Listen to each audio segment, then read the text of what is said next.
Destaques: o presidente do Tribunal Superior Eleitoral, ministro Alexandre de Moraes, agendou para o dia 22 de junho o julgamento da ação que pode tornar Jair Bolsonaro inelegível.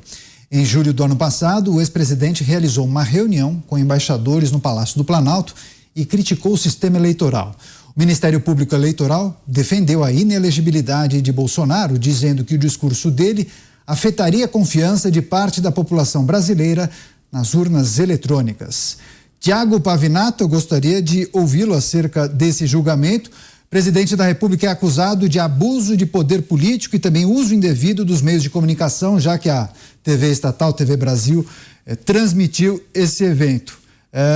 Diante da composição da corte, dá para fazer alguma projeção? Qual é o seu palpite? O palpite ele é óbvio. A depender do que acabou de acontecer com o Deltan Dallagnol, em que se desrespeitou a lei, se ultrapassaram todos os princípios jurídicos, sejam eles do direito eleitoral, sejam eles do direito criminal, porque a inelegibilidade, ela é uma forma de condenação, é uma pena, é uma penalidade, é um castigo que a lei coloca em certas pessoas. Também ultrapassaram os limites da própria jurisprudência, do próprio TSE, do próprio STF. E por que não dizer, é claro, ultrapassaram os limites da própria lei.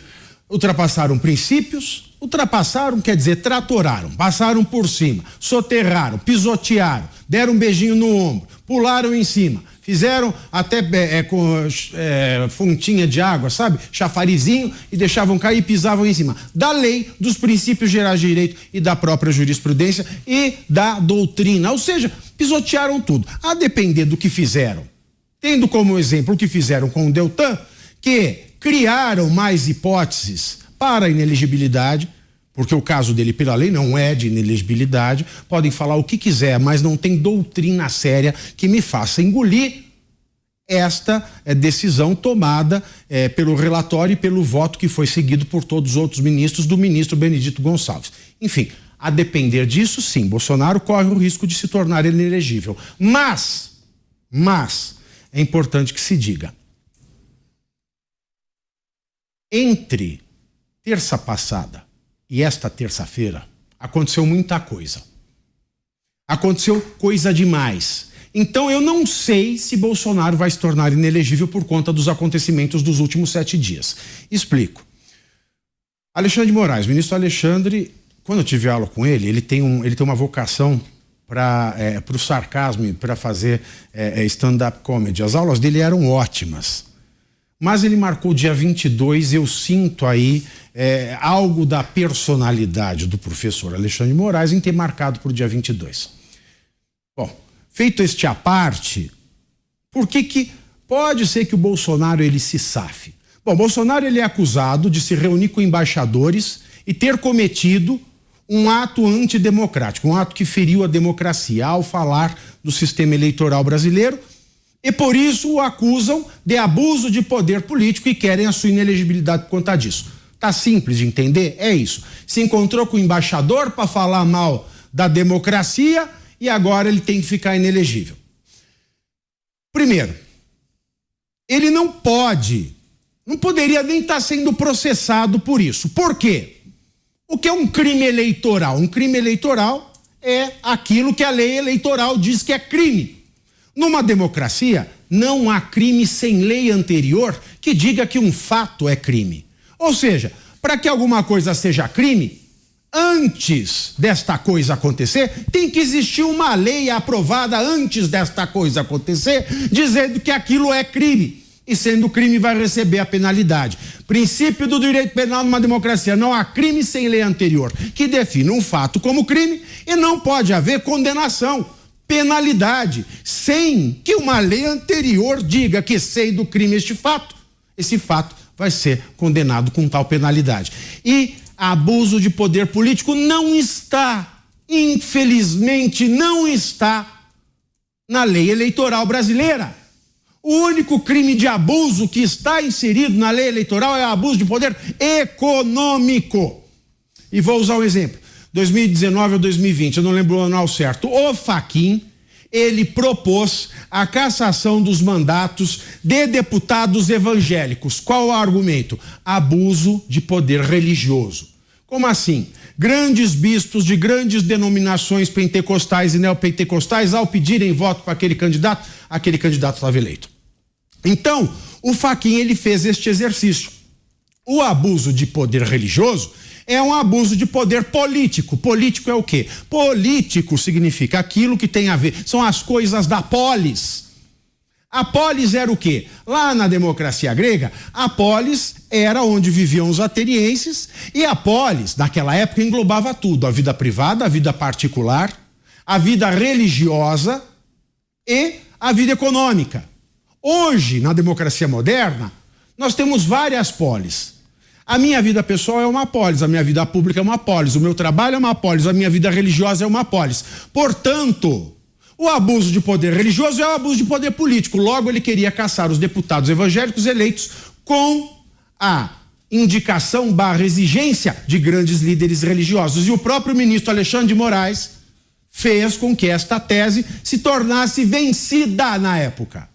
Logo, se o próprio TSE fala que não posso tirar o mandato de alguém porque não tem crime, não está na lei abuso de poder político. E a tese do abuso de poder político através do abuso de poder religioso já foi execrado pelo próprio ministro Alexandre, acompanhado pelo ministro Benedito da Silva. Não podem condenar Bolsonaro por isso, porque abuso de poder político não é crime eleitoral. Tem que fazer uma lei antes. Então já não pode. Ah, mas agora o que fizeram com o Deltan, eu não duvido nada que façam com o Bolsonaro. Tá, ok, aí vamos pensar o que aconteceu a última semana. Se Bolsonaro cometeu um crime horrível ao se reunir com embaixadores para falar mal da democracia, que crime terá cometido Lula ao trazer um ditador, estuprador, torturador, assassino, correlacionado com o narcotráfico, que é Nicolás Maduro, trouxe-o ao Brasil, chamou-o de presidente de um Estado democrático e ainda disse que aqueles que dizem que ele não chefia uma democracia é que são antidemocráticos. Ou seja, Lula falou para todo mundo que estupro é democrático no caso do Maduro, que assassinato é democrático no caso do Maduro, que prisão arbitrária é democrática no caso do Maduro. Ou seja, se Bolsonaro cometeu um crime de abuso político ao falar com o embaixador, que crime terá cometido Lula? Lula merece prisão perpétua, se não pena de morte por ter feito isso, de tão grave que é. Aí a questão: se Bolsonaro mesmo assim for condenado, nós vamos ter direita? Nós vamos ter direita que peite o PGR e que vá ao STF pedir uma condenação de Lula por ter feito algo pior? E eu pergunto isso porque ontem, nossa última pauta foi o Valdemar Costa Neto falando do Deltan, falando do Sérgio Moro, falando que eles infringiram a lei, né? Veio aquele arrepio dele de amante da lei, que a lei tem que ser cumprida, quando ele mesmo não cumpriu um dia da condenação de menos de 8 anos que ele tomou em 2013 por conta do mensalão, e que foi indultado, perdoado por Dilma Rousseff. Logo, se Valdemar Costa Neto ele tem sido tão rígido e tem cantado que Deltan e Sérgio Moro vão pagar pela lei eleitoral por crimes eleitorais que eles não cometeram, o que o Valdemar Costa Neto vai fazer caso o Bolsonaro seja condenado? Valdemar Costa Neto, para mim, ele está anunciando que ele vai rifar Jair Bolsonaro. Pois é, agora vamos ao Rio de Janeiro. Mota, queria saber de você quais são as perspectivas para esse julgamento e, na hipótese de Jair Bolsonaro se tornar inelegível, quem deve herdar o capital político, os filhos ou a esposa, possivelmente? O julgamento foi marcado para o dia 22, Daniel. Talvez na escolha da data exista uma pista do resultado do julgamento. O fato é que, desde 1º de janeiro de 2019, começou a se formar no Brasil uma aliança com o objetivo de afastar o presidente Bolsonaro da política. A razão é conhecida de todos. O Bolsonaro é um fenômeno político e eleitoral sem paralelo na história recente do Brasil. E é um fenômeno que não é de esquerda. E aí está o problema. Bolsonaro, na minha visão, é ao mesmo tempo um produto e um componente do processo de amadurecimento político dos brasileiros. É um amadurecimento que levou milhões de pessoas às ruas, vestidas de verde e amarelo, para cantar o hino nacional. Isso vem acontecendo desde 2014. É um amadurecimento que despertou a consciência política no cidadão comum. São milhões de pessoas, milhões de brasileiros que de repente se descobriram liberais ou conservadores, que constataram que a política de esquerda, que os políticos de esquerda, que a ideologia de esquerda é totalmente contrária aos seus valores, a tudo aquilo em que eles acreditam. São brasileiros que querem, que exigem justiça, que querem independência para viver a sua vida, que querem menos impostos e principalmente um governo que não acorde todo dia disposto a inventar alguma coisa para atrapalhar a nossa vida. Os poderes do Brasil podem até afastar Bolsonaro da política, mas a minha aposta é que isso vai ter o efeito exatamente oposto ao que eles esperam obter. Pois é, assunto quente. Eu quero agradecer a grande audiência que prestigia o programa Os Pingos nos Is. Agora, Cristiano Beraldo, esse é um tema que movimenta o noticiário e muitas pessoas, inclusive no ambiente político, apostam na inelegibilidade de Jair Bolsonaro. Você entende que essa deve ser a decisão da Corte? Olha, se fosse o Brasil um país previsível, a gente leria a lei, avaliaria a circunstância e teria um sentimento de como seria a decisão. Mas o fato é que já não há mais essa expectativa. Com as pessoas que a gente conversa em Brasília, todas elas apostam que o voto do relator será por tornar Jair Bolsonaro inelegível e que esse voto vencerá no julgamento. Só que aí a gente tem que fazer algumas avaliações sobre essa circunstância, sobre este peso político que existe no julgamento de Jair Bolsonaro, assim como houve no julgamento de Deltan Dallagnol. Porque existe o xadrez do judiciário e esse xadrez é jogado cada vez de forma mais pesada. O ministro relator Benedito Gonçalves é, segundo corre por aí, candidatíssimo à vaga no Supremo Tribunal Federal, que abrirá com a aposentadoria da ministra Rosa Weber, agora no segundo semestre. E aí é preciso entender como fazer gestos, como se transformar naquele candidato ao Supremo que Lula, o presidente que indica, sinta-se confiante o suficiente de que ele pode ligar a qualquer momento, que ele pode conversar a qualquer momento e sobre qualquer assunto com este ministro indicado. Correu aí pela internet um vídeo do ministro Benedito Gonçalves sendo bastante gentil, carinhoso com Lula e Dilma Rousseff, mostrando intimidade com o presidente da República. Então, Benedito Gonçalves é de fato um candidato forte ao Supremo Tribunal Federal. Dito isso, a gente precisa avaliar. É interessante para o Lula que Bolsonaro seja feito inelegível, que esteja de fora das eleições de 26? E essa é uma resposta que a gente deve buscar em dois ambientes. Se fosse na vida real de alguém que estivesse com os pés no chão, olhando de forma pragmática a situação política do Brasil, a gente podia admitir que Lula faria um cálculo de que é melhor ter Bolsonaro como adversário. Bolsonaro, que independente desse julgamento, vai ter que lidar com uma série de desafios na justiça e muito provavelmente chegaria, se elegível estivesse, chegaria a 2026 com desgaste seria mais fácil para Lula e o PT vencerem a disputa com ele. Mas Lula vive num mundo encantado, fechado naquele palácio com a dona Janja, e a gente vê claramente que ele está desconectado da realidade, que ele só fala de Bolsonaro, que ele só alimenta essa polarização, mas ele alimenta pelo ódio, não pelo pragmatismo. Então, com este peso, pode ser que haja um entendimento que a forma de sinalizar positivamente, neste momento, é votar para que Bolsonaro se torne inelegível. Então, Bolsonaro poderia ter feito um piquenique, Bolsonaro poderia ter ido ao cinema, Bolsonaro poderia ter feito a reunião que fez com os embaixadores, não importa.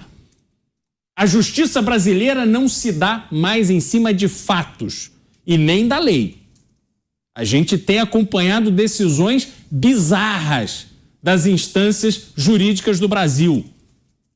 E é interessante a gente observar que a discussão aqui é que Bolsonaro atentou contra a democracia. Mas aí eu pergunto a você, há atentado maior contra a democracia do que usar dinheiro de corrupção para fazer campanha política, como Lula, o PT e seus apoiadores fizeram no passado? A Lava Jato mostrou tudo.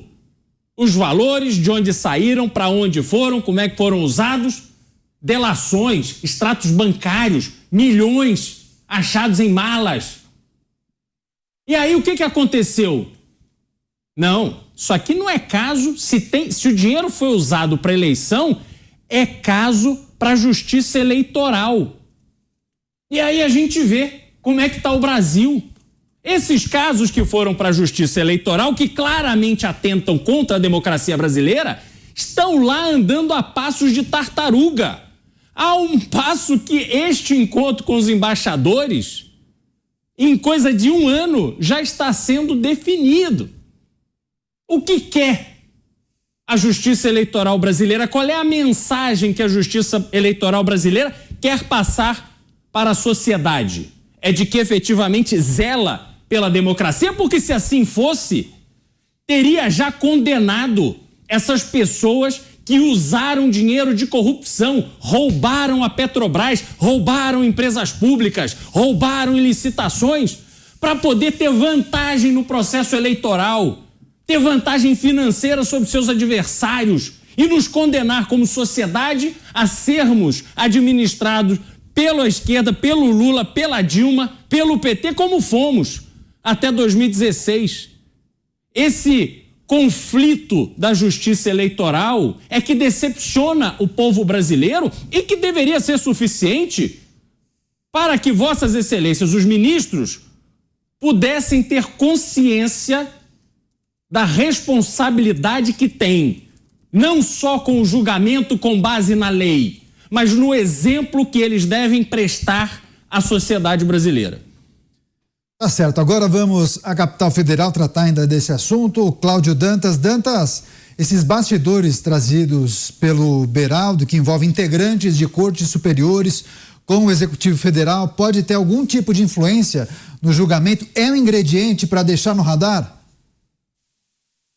Sempre, Daniel. Nós temos uma situação, após a nomeação dos novos ministros do TSE, uma situação muito confortável para a situação do governo e para as forças que estão colocadas no judiciário. O que eu quero dizer com isso? Você teve ali indicações que foram feitas pelo Lula com as nomeações para o TSE, mas nomes que foram sugeridos ali por integrantes do judiciário. Inclusive o próprio Alexandre de Moraes conseguiu emplacar um amigo pessoal dele lá no TSE, professor de Direito Administrativo, sem experiência alguma no direito eleitoral. Houve muita articulação no bastidor para a nomeação desses ministros. E ela foi precedida por aquele julgamento unânime de cassação do mandato do Deltan Dallagnol, que inclusive foi efetivada hoje, está sendo efetivada agora. A Corregedoria da Câmara já anunciou há pouco que não vai poder fazer nada. Não há recurso possível, ali o que ela pode fazer é meramente protocolar Então, Deltan perdeu o mandato, 340 mil eleitores perderam seu voto, foram silenciados por uma decisão deste TSE, que se coloca como um defensor da democracia. O Beraldo colocou muito bem, eu falo isso há muito tempo, o que é democracia se as leis são feitas na base da propina? Leis só não, resoluções, MPs. Se os mandatos desses políticos são também obtidos na base da propina, o que nós estamos falando? Isso não é democracia. Na verdade, é o desvirtuamento mais básico, mais fundamental desta democracia.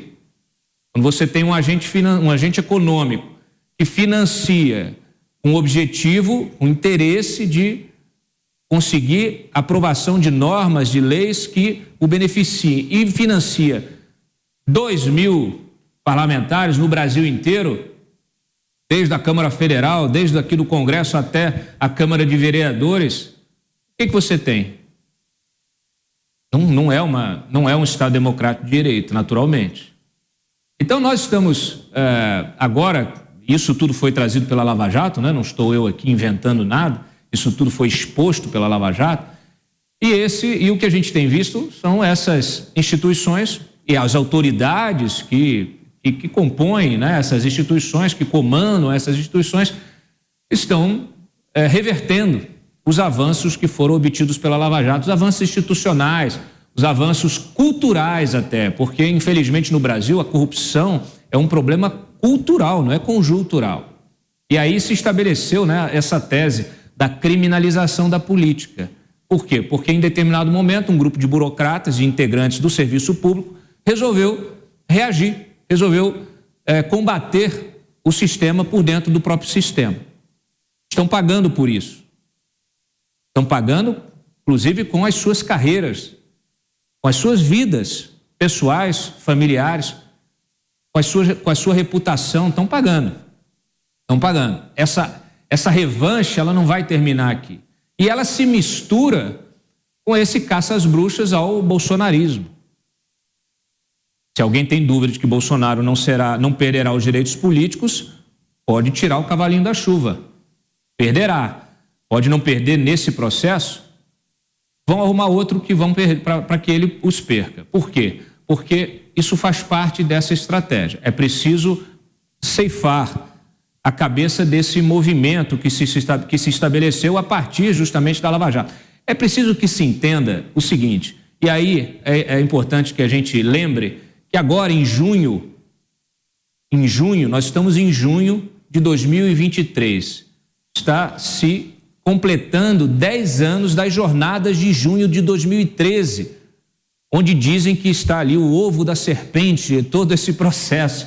Na verdade, você teve pessoas, inclusive muita gente da direita, muita gente que nem se identificava com o ideário da direita, como bem frisou o Mota, mas que acabou se identificando, se encontrando com esse ideário por oposição, né? Mais do que isso, se encontrou com um processo social já absolutamente esgotado em relação às próprias instituições, aos poderes instituídos e a forma como essas relações de poder elas se estabeleceram ao longo dos anos.